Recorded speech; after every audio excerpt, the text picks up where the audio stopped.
Hello everyone, and welcome to my The Bold Fans channel. I hope everyone is having a wonderful day. Before we begin, please hit the subscribe button and give this video a thumbs up. Luna's footsteps rang through the empty streets, her breath ragged as she raced, the weight of Bridget's words following her like a shadow she couldn't escape. The DNA test results had ripped through her world, breaking the frail foundation she'd relied on for so long. She had no idea where she was going. All she knew was that she needed to get away from the antiseptic hospital room where Bridget had stood, her face filled with sympathy and resolution, holding the piece of paper that had rewritten Luna's existence. Bill's astonished silence and Lee's trembling hands as she reached out, only to be met by Luna's withdrawal, echoed in her head like a broken record. The truth was a blade that had cut deeply. Luna has always known she was unusual. Growing up in the shadow of Lee's expectations, she felt the weight of being the perfect daughter, carrying the hopes of a family that appeared to hold its breath around her. Her mother Lee was a fiercely determined doctor whose precision in the operating room contrasted with her guarded friendliness at home. Luna had spent her childhood trying to gain her mother's favor, studying medical textbooks to impress her, and staying up late to copy Lee's precise notes. But there was always a gap, a slight uncertainty in Lee's eyes that Luna could never overcome. She had assumed it was her fault that she wasn't enough. Now she understood why. The revelation had arrived in shards, each sharper than the last. Bridget, the family's closest confidant and a doctor herself, had delivered the blow. Luna could still see her standing there, her voice solid yet gentle, as if she could soften the blow of the truth. "Luna, the DNA test. It shows you're not biologically related to Lee." The words hung in the air, thick and unyielding, as Luna's world shifted. Bill, a distant but steady presence in her life, a guy she'd grown to love for his unwavering strength, had turned pallid, his typical assurance replaced by a rare fragility. He had stared at Lee and then at Luna, his eyes searching for answers that no one could provide. Lee reached for Luna, her voice breaking as she said, "Nothing changes. You're still my daughter." But Luna had already turned and walked out the door before her heart could catch up. The night air felt chilly on her skin as she slowed to a walk, her chest heaving. The city lights blurred through the tears she had no idea were falling. Luna had always taken pleasure in her resilience, her ability to confront any obstacle with the calm fortitude she'd gained from watching Lee. But this? It was too much. She was not Lee's daughter. Not by blood. The lady who reared her and shaped every aspect of her life was not her mother, as Luna had assumed. Every memory, every late-night study session, every strained grin, every effort she'd made to make Lee proud, felt like a lie. She found herself on the edge of a park, the same one she used to visit with Bill when she was younger. He'd been a family friend, a larger-than-life figure who always appeared to be in and out of their lives. Luna remembered how he'd throw her a baseball, his booming laugh filling the air when she bungled the catch. "You'll get it the next time, kid," he would remark, ruffling her hair. These moments had seemed like anchors, subtle reminders that she belonged somewhere. Even the recollections felt contaminated. If Lee was not her mother, what was Bill to her? Was I just another pawn in the game? Luna slid onto a bench, the cold metal biting into her jeans. Her phone vibrated in her pocket, but she ignored it. She didn't want to hear Lee's voice, see Bridget's name flash on the screen, or endure Bill's uncomfortable attempts to console her. She simply wanted to disappear. The DNA test had stolen her identity, leaving her raw and vulnerable, a stranger to herself.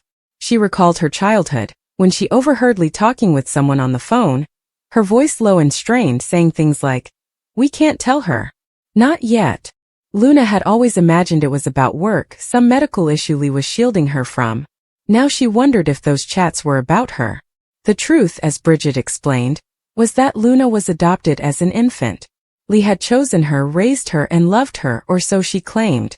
But the realization that there was no biological connection, no shared blood, made Luna reconsider everything. Did Lee adore her out of obligation? Was her love a performance, an attempt to cover a vacuum in her own life? Luna's mind spun out of control, dragging her back to memories she had long suppressed. The times when Lee appeared distant, the times when Luna felt like an alien in her own home, and the subtle ways Lee's praise was always delivered with a hint of reserve. Had Lee held back because she knew the truth? Because she realized Luna wasn't truly hers? Bill's reaction troubled her too. He'd always been a man of action, resolving issues with a phone call or a handshake. But when Bridget read the results, he just stood there with his hands in his pockets and his jaw hard. Luna had hoped he would say something to make things better. But he had not. He'd stared at her as if she were a conundrum he couldn't solve, and it hurt more than she could express. Bill was the one person she believed saw her for who she was, not who she was attempting to be. Now she wasn't sure what he saw. The park was peaceful, with the only sound being the rustle of leaves in the wind. Luna drew her knees to her chest, attempting to hold herself together. She remembered Bridget, who had always been the calm in the storm. Bridget had tried to explain softly but firmly that the DNA test was really a formality, performed to rule out a medical issue. However, it had unraveled everything. Luna didn't blame Bridget, she was simply the messenger, but she couldn't face her either. Not now. Not when every phrase served as a reminder of the life she had lost. Luna's thoughts strayed to her dreams, which she had kept hidden even from Lee. She'd aspired to be a doctor like her mother, following in her footsteps and making her proud. But now the idea seemed empty. If she wasn't Lee's daughter, whose dreams did she pursue? Who was she exactly? The questions clawed at her, relentless and unanswered. She recalled her birth parents, faceless individuals she had never regarded until now. Why had they handed her up? Had they loved her, even for a moment? Or was she merely a burden they transferred to someone else? The buzz of her phone interrupted her thoughts. This time she looked at the screen. It was Lee again. Luna's thumb was hovering over the decline button, but something stopped her. She could see Lee's face, the way her eyes were red-rimmed yet stubborn, the way she tried to mask her anguish beneath the doctor's demeanor. Luna wanted to despise her and blame her for hiding the truth, but she couldn't. Lee had been her universe, her anchor, and her motivation to keep going. Even now, with everything shattered, Luna couldn't imagine living without her. She answered the phone, her voice barely audible. "Mom." The word felt alien and fragile, as if it could break if she shouted it too loudly. Lee's response was rapid, and her voice was full with emotion. "Where are you, Luna? Please come home. We need to discuss." Luna closed her eyes, tears streaming down. She wanted to return home, to believe that it still existed, but she wasn't sure she could. Not yet. The chat was quick and stilted. Lee urged her to come back so she could explain. Luna vowed to think about it, but as she hung up, she felt no closer to a solution. She remained on the seat while the night became colder around her. She remembered Bill's expression when he first saw her. She remembered Bridget, who tried to cushion the blow but couldn't reverse the damage. And she remembered Lee, the woman who had reared her and loved her in her own imperfect way, even if it wasn't enough to heal the sorrow. Luna had no idea how long she remained there, lost in the remnants of her existence. The stars above were dim and obscured by city lights, but she peered at them anyway, looking for something to hang on to. She had no answers, no idea who she was or where she belonged. But for the first time she allowed herself to feel the weight of her anguish, allowing it to sink into her bones. She wasn't jogging any longer. Not tonight. As the hours passed, Luna's thoughts shifted to the unpredictable and terrifying future. She wasn't sure if she could face Lee again, or if she could repair what had been damaged. She wasn't sure whether Bill would ever look at her the same way again, or if Bridget could help her find her way home. But she realized she couldn't stay at the park forever. She'd have to move, take a step, even if she had no idea where it would go. For the time being, she will allow herself to grieve. For the mother she believed she had, the life she thought she knew, and the girl she once was. And in her anguish she discovered a small fragile flame of hope, not enough to light the path, but enough to save her from disappearing entirely. Luna had always felt that the truth, no matter how terrible, could set her free.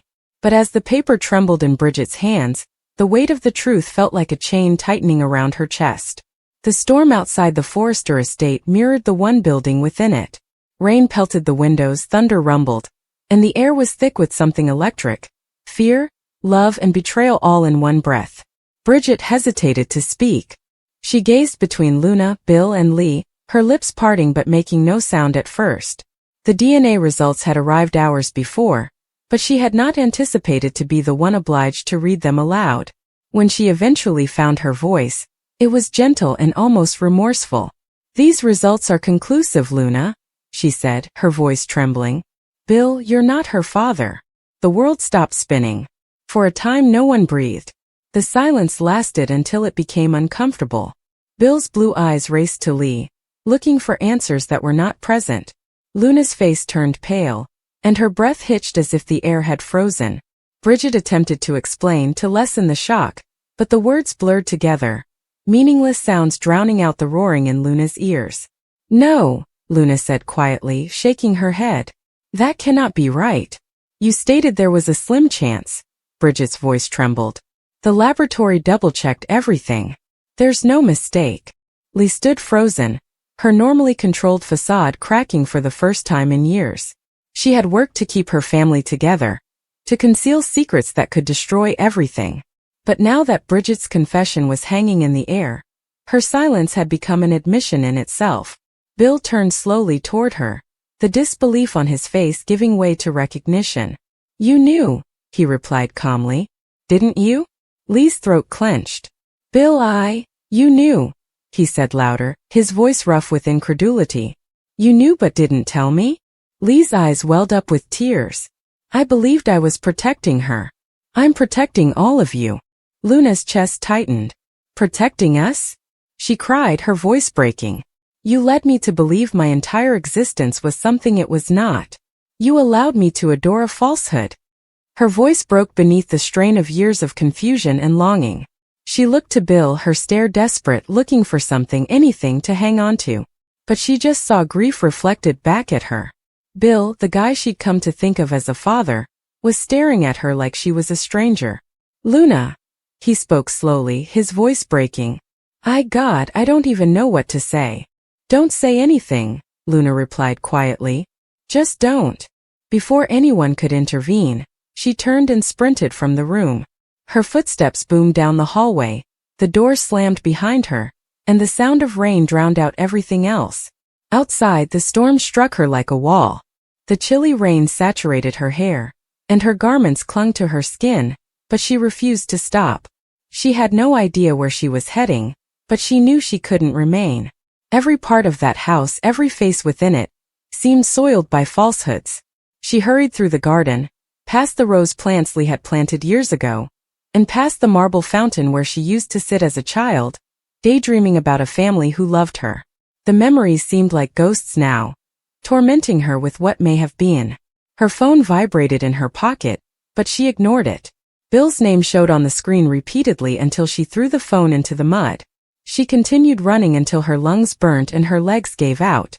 She eventually let herself cry, collapsing beneath an oak tree, with deep racking sobs that tore through her body like the storm. Back at the home, Lee stood shaking by the window, watching the rain engulf Luna's form as she walked down the path. Bill was pacing behind her, his mouth gritted, wrath and anguish battling within him. "How could you withhold this from me?" he demanded in a gruff voice. "From her." Lee turned to face him, her cool demeanor gone. "Because it was not my secret to share. I promised her mother that I would protect her no matter what." Bill's eyes narrowed. "What are you talking about?" Lee paused. The truth she had buried for years fought its way to the surface, refusing to remain concealed any longer. "Luna's mother was not who you believed she was. It wasn't Poppy who wanted to keep things quiet, it was me. I knew Luna's father. I knew the type of person he was and couldn't let him near her." "Who?" Bill demanded. "Who is he?" Lee closed her eyes. "A man from my past. Someone dangerous. Someone who would have devastated her life." Bill looked at her, stunned. "So instead you raised her to believe a lie? You led her to believe I was her father." "She needs to believe in something positive," Lee stated quietly. "You were good for her. You offered her stability, love and security." "I thought maybe that would be enough," Bill said, his fury fading for a time. He looked aside and ran his hand through his hair. "You don't get to say what is enough for her. You don't get to play God with people's lives." Bridget, who had been quietly standing by, stepped out. "We need to find her. It's pouring outside, she could get hurt." Bill didn't hesitate. "I'll find her," he said, taking his coat. No matter what it takes. The rain had reduced the city to a swirl of headlights and reflections. Bill drove through the downpour, his windshield wipers working hard as he searched the streets for Luna. Every minute that passed, his chest ached more. He kept hearing her voice, the pain and incredulity. Luna went aimlessly across town. Her clothing stuck to her, her shoes were torn, and her body shivered. She found herself outside the modest cafe where she used to meet Bill when things at home became too heavy. It was now closed and dark, except for the faint glow of a street lamp. She pushed her fingers on the glass, recalling the warmth inside, the laughter, the stories, and the way Bill always addressed her as kiddo even after she'd outgrown it. A sob slipped from her throat. She slumped down onto the damp sidewalk, pulling her knees to her chest. The city went on around her, cars racing by and people going home, unconscious that her entire world had collapsed. Hours later, Bridget saw Lee still standing by the window, tears mixed with the rain outside. "You should sit down," Bridget suggested gently. "You're shaking." Lee shook her head. "She is out there because of me. I thought I could manage the harm, but I just made it worse." "Lee," Bridget said softly, "you did what you felt was right." "No," Lee replied. "I did what I believed was safe. There's a difference." Bill discovered Luna just before sunrise. The rain had stopped, leaving the city covered in a murky mist. She sat by the cafe, drenched and trembling, her eyes puffy from tears. When he got out of the car and called her name, she did not glance up. "Luna," he whispered quietly, crouching next to her. "Please come home." She shook her head. "Home? I have no idea what that is anymore." Bill's chest clenched. "I don't care what the newspapers say. You're still my daughter in every way that matters." Her voice was scarcely audible. "You're not my father." "No," he replied quietly, "but I love you like one." Luna finally met his gaze. There was no fury left, only fatigue. "You don't even know who I am." Bill's gaze softened. "Perhaps not.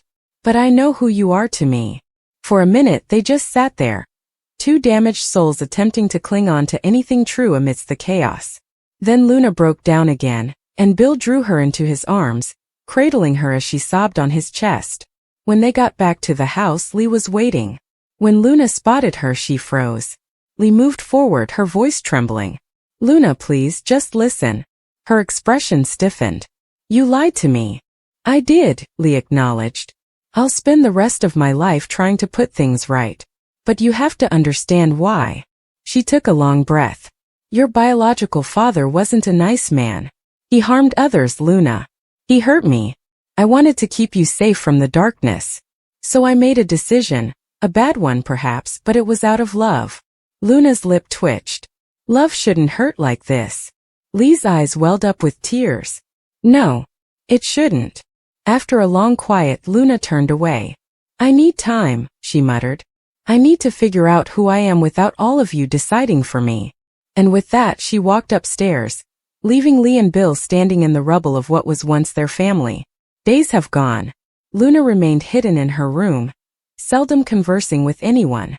Bill attempted to contact her, but she reacted only with polite nods or silence. Lee spent her evenings awake, rehashing every decision, secret, and lie that had gotten them here. Bridget came by every day to check on everyone, but even she could feel the weight weighing down on the house like a never-ending storm. One night, Lee found herself standing outside Luna's door, holding a photo of Luna as a young kid, beaming up at her aunt as if she were the entire world. Lee knocked quietly. "Luna," she stated, "may I come inside?" There was a lengthy gap before the door opened. Luna appeared pale and exhausted, her eyes ringed crimson. Lee presented the photo. "I used to keep this in my wallet," she explained gently. "Whenever things got hard, I'd look at it and remember why I was fighting so hard to protect you." Luna glanced at the photo, tears welling up again. "You don't have to protect me anymore." "I know," Lee said quietly. "I only want to love you. If you'll allow me." For the first time in days, Luna did not back down. She took the photograph, her fingertips brushing Lee's. The stillness between them was delicate, but it was something that could, one day, heal. Weeks later, Bill sat alone in the garden, watching the first light of dawn break through the clouds. He reflected on how everything had altered, and how vulnerable love might be when tested by truth. But when he heard footsteps behind him and turned to meet Luna, he smiled. "Hey kiddo," he murmured quietly. She sat alongside him, looking out at the roses. "I still don't know who I am," she acknowledged. "But maybe that's okay." Bill agreed. "You will figure things out. And when you do, I'll be right here." Luna gave a slight smile. The anguish had not gone away, but it had softened and transformed into something manageable, perhaps even something hopeful. As the sun rose, painting the sky gold, the storm that had previously torn them apart faded. Not because everything was repaired, but because they decided to confront the truth together. And in that frail dawn, amidst the perfume of rain and roses, Luna finally allowed herself to breathe.